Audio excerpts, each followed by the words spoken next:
So welcome everybody to Two Best Friends Talk Pokemon. I'm one of your co-hosts, Jason, aka the Red Viking. Over here is my co-host, Chad, aka Dragonheart Rising. and today we are going to be talking about the usual at this point, which is going to be Pokemon Scarlet and Violet. And we have both defeated the game, and we're going to be sharing our thoughts on it and kind of doing some sort of review sort of podcast here. So, Chad, let me throw it over to you. So you played Pokemon Scarlet, correct? I did. Nice. Tell me about it. It's fun. It has different different differences, if that works in a sentence. With Yeah, it's like yeah, we'll see about that. yeah, we'll see. It's got basically a parallel storyline with Violet, but with a few different changes. Namely, there is one of the professors is a little different when it comes to the Titan storyline. Mm-hmm. Instead of Arvin's dad, which is in Violet, it's his mom, which is in Scarlet. Oh, interesting. Okay. Yeah, and so it's got that kind of a difference. Obviously, you've got a different ride Pokemon. With previous games, quite often the versions would have what we would call version exclusive gyms. Mostly like with Sword and Shield, they did that sort of thing. Obviously, with this game, they don't have that because there's 18 badges to get, so they're all the same there. There's no difference with location or who it is that's fighting in the gym or anything like that. Mm-hmm. So that's kind of the difference. Obviously, we got some different Pokemon. My particular favorite is Dino, who evolves into Svilis and Hydreigon. Yep. And I've got him. He's on my team, and he's beautiful. Nice. Oh, actually, she, She. female. There we go. We'll get that one right.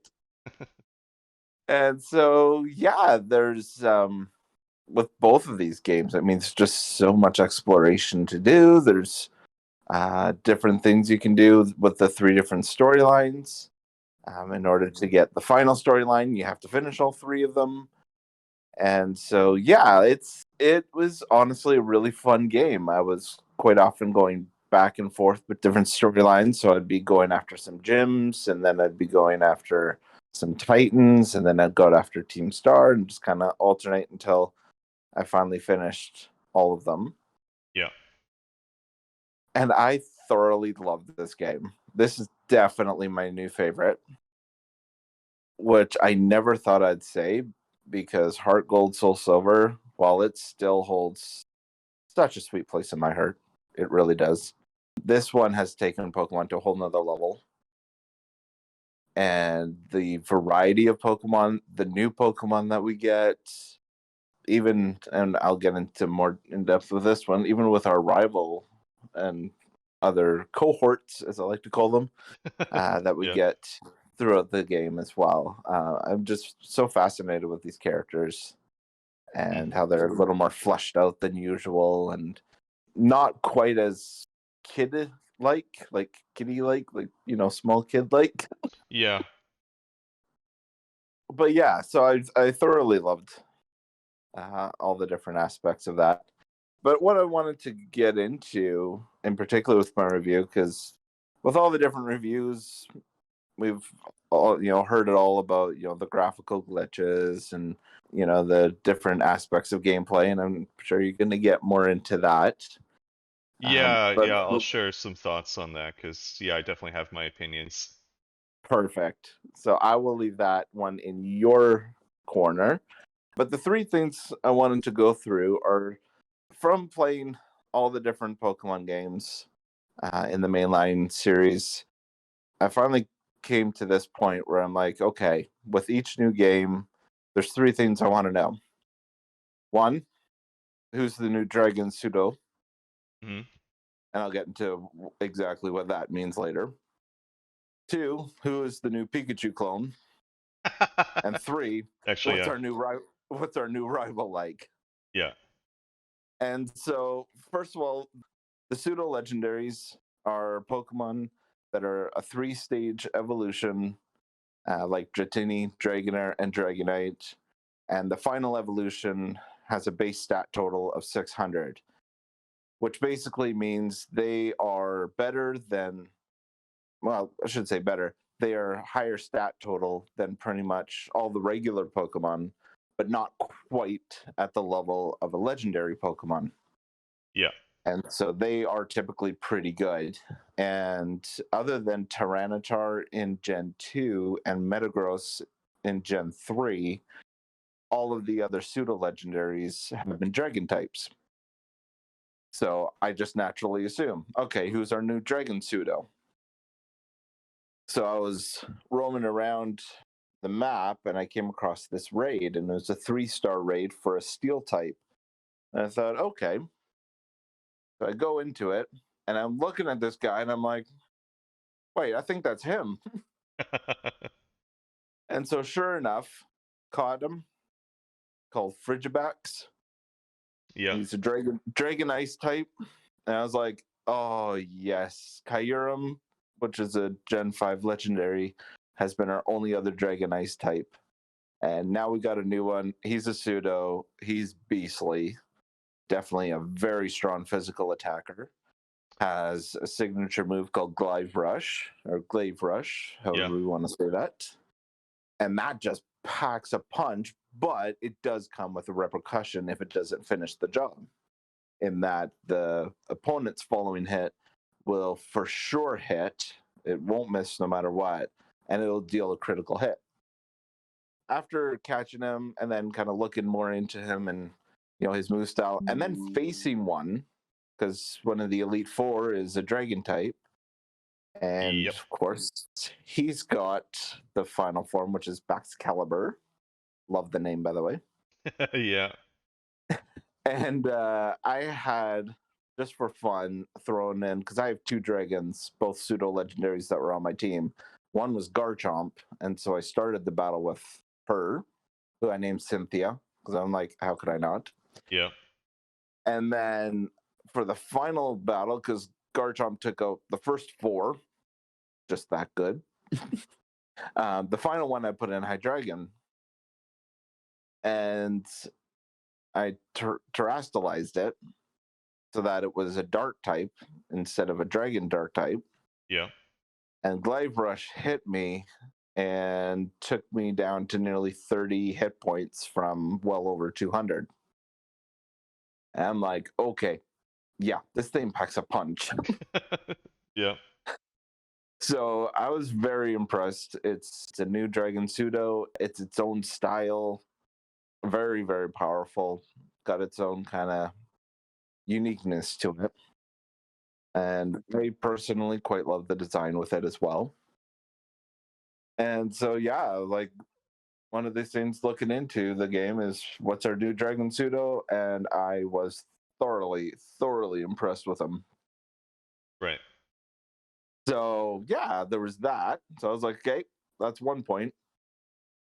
But then the one that surprised me the most, I would say, with just how much I became impressed with it, was our new Pikachu clone. So, what I mean by Pikachu clone is typically they're smaller, they're adorable, they're all electric types, and they tend to leave my team pretty quick.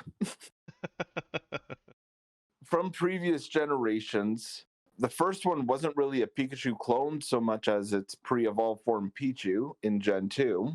Yeah. Gen 3 brought us Plusle and Minun. And then 4 brought us Pachirisu. 5 branched out into not just electric type, but also into an electric flying type called Emolga. Oh, And yeah. Yeah. Gen 6 had the fairy typing Dedenne. Gen 7 was the steel type Togedemaru. And then Gen 8, our wonderful friend Marnie had Morpeko, who is also a dark type. And we had already been revealed. Palmy is our new one. And I thought, that thing's adorable. So plus points for that. but let's see how it actually fights.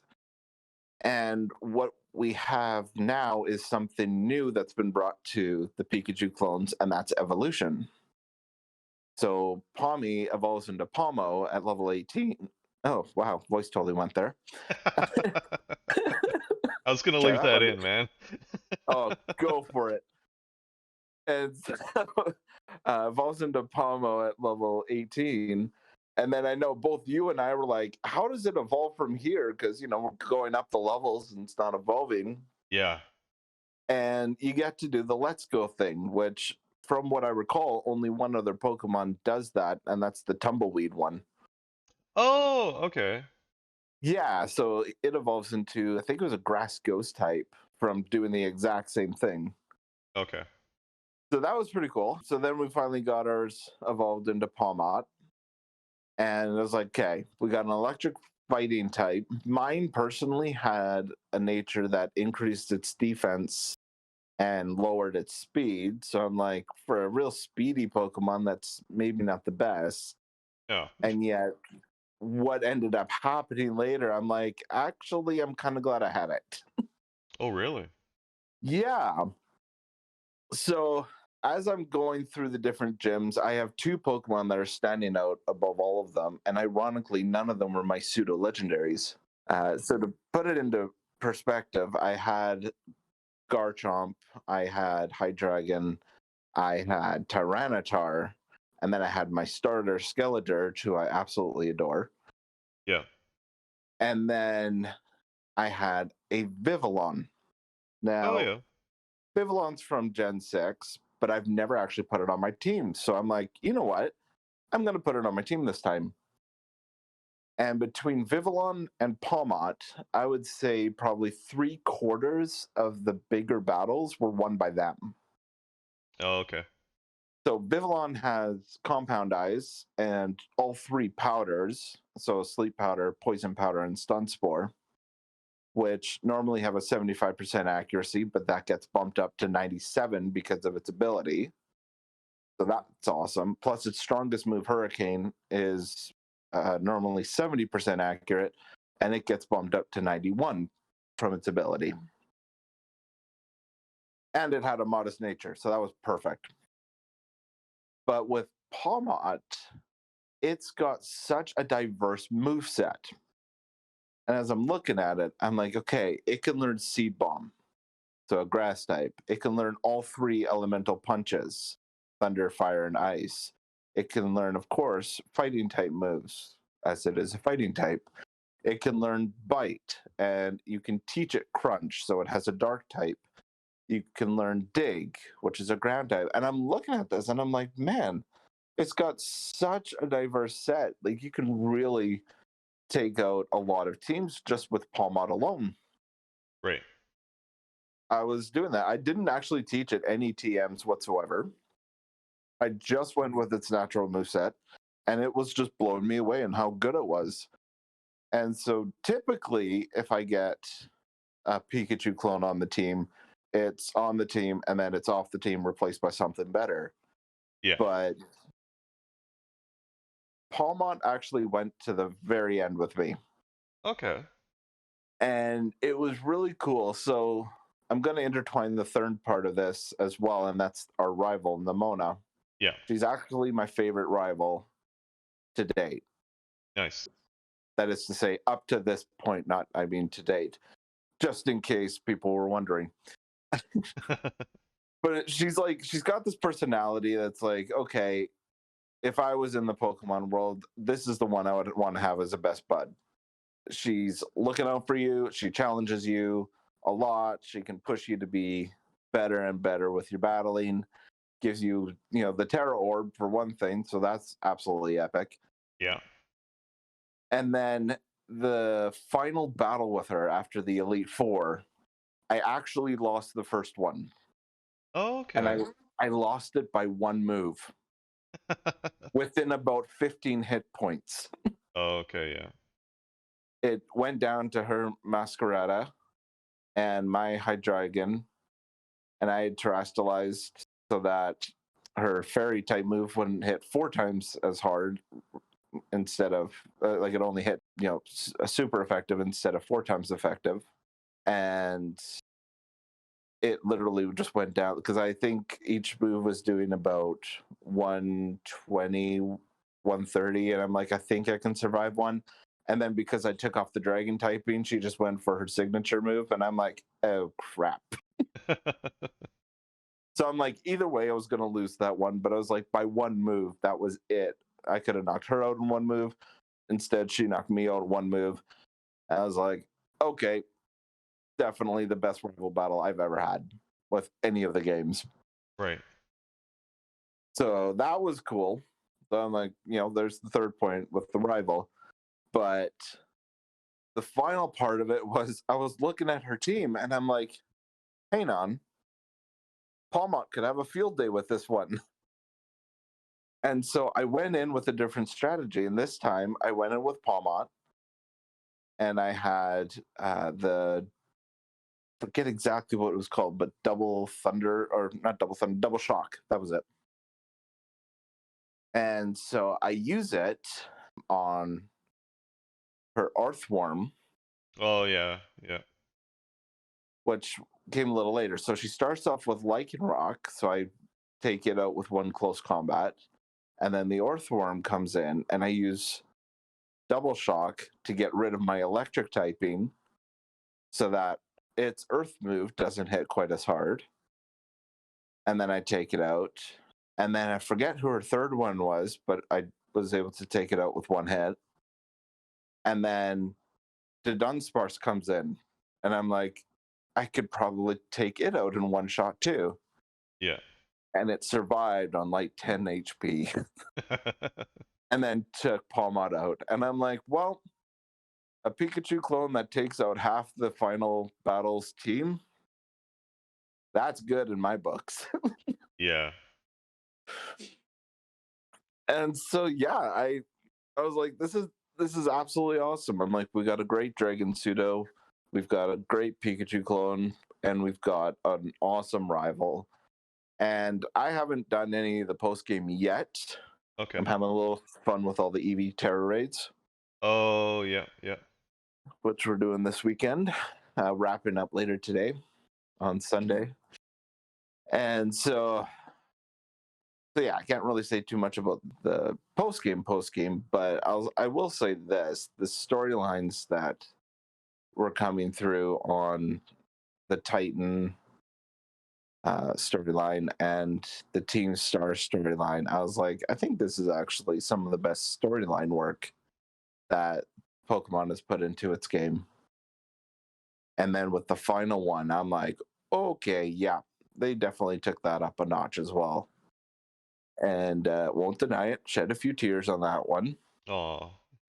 Oh yeah, it hit pretty good there, and still able to have so much fun with the game even after the story's done and after the main part's done. It's like I don't think there's a huge post game, so but even still, it's like just getting around to finishing the Pokedex and yeah, and just having fun with it. Even just running around with your Koraidon and you know leaping onto walls and climbing up them and finding out all these different areas and corners of the world and it's just so much fun. It's honestly so much fun. I've not had this much fun with the game and I mean with any game in a long time. So Nice. this one definitely hit good in my books. But yeah, I would say that would be my review on this game. So what do you think of it? So yeah, as a Pokemon game, it's it's got to be my favorite Pokemon game that I've Mhm. ever played. Yeah, I'm actually really surprised, even though we were kind of not really joking, but really wondering what we were going to be expecting when we did our top tens. Mhm. I was not expecting this to be my favorite Pokemon game. I was Mm. expecting more of, I guess, Sword and Shield, where it's like Okay, yeah. it's a really good game, but it's not something truly different, like mixing up the formula that much. Right. So I was very, very, very happy to be wrong about that. Yeah, so I did a review just kind of hitting on a lot of the points that reviewers do. Really, most of my thoughts were actually just like my overall opinions on the game. Hmm. But yeah, I was gonna say when it comes to the gameplay though, I would say that's where the game truly took it to a different level. Oh yeah. As you mentioned at the tail end of your thoughts with your ride Pokemon, it's so much fun. Like, it's funny. I don't think there's at all a certain way that you need to play this game, but if Hmm. you could get the Titan fairly quickly, you're gonna have so much more fun playing the game because Oh that yeah. is where you get all of your traversal stuff.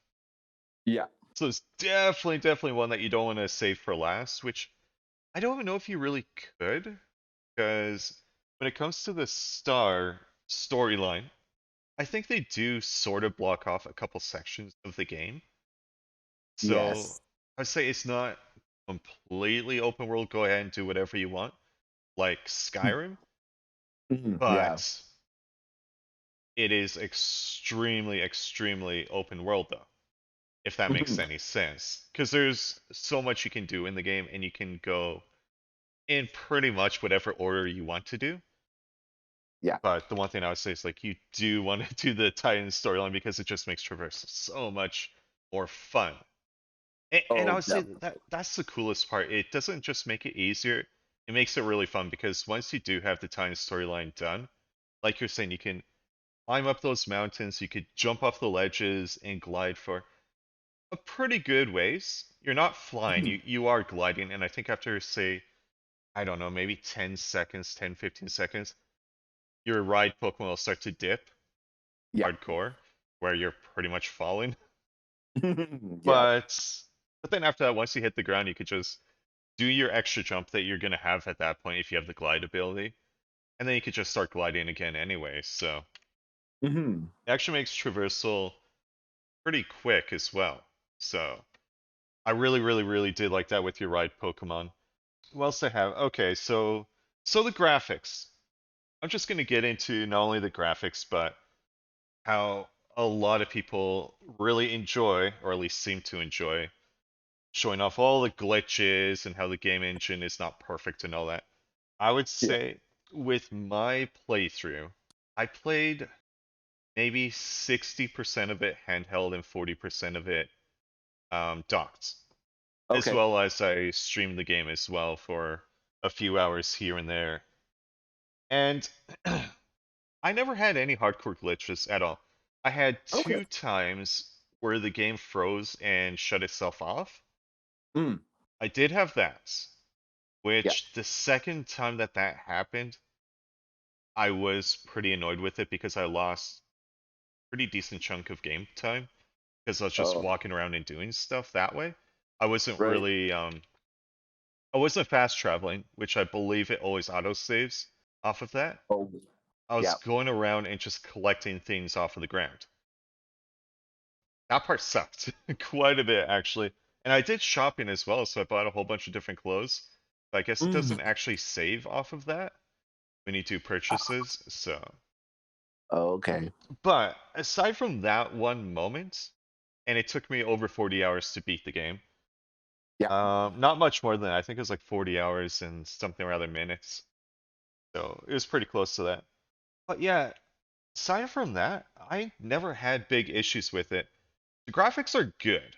I would give them a good because if you want to travel around quickly, you're gonna see, your pop in, like your trees load up or whatever have you. I Hmm. personally don't really care about that because it's the Nintendo Switch. Yeah. And I know some people say, well, the games can look beautiful on the Switch, they could perform really good. It's Game Freak's fault that this happened. I would go, not entirely. You still have Hmm. the Nintendo Switch that is only so powerful, and this is a really different kind of open world game. Because if you do stay in one area and you turn your camera around, sometimes you'll see like 10, 20 Pokemon pop up right there. And I think Yeah. it's the fact that the engine is constantly wanting to load Pokemon in, as well as load in, like I said, your trees, your shrubs, your grass, water, whatever have you. it's Mm. loading in the environments at the same time. I think it is kind of hard on the Switch to do that. Yeah. So I give it to both of them. I think that this game could have waited longer, and it would have been more polished, so you would have less glitches happening. Hmm. But overall, game is totally fine. I never had anything game breaking. There's nothing Mm. where, a quest will glitch out on you so you can't finish it. Right. I never experienced anything like that. So I personally think that's way overblown. Let's see here. Next up, I want to touch on, you know, so I did put down sound on my review as well. Mm. I think it was okay. I thought it was nothing mind blowing. I did like when you're fighting for like your badges and everything, those kind of like the boss fights. Yeah.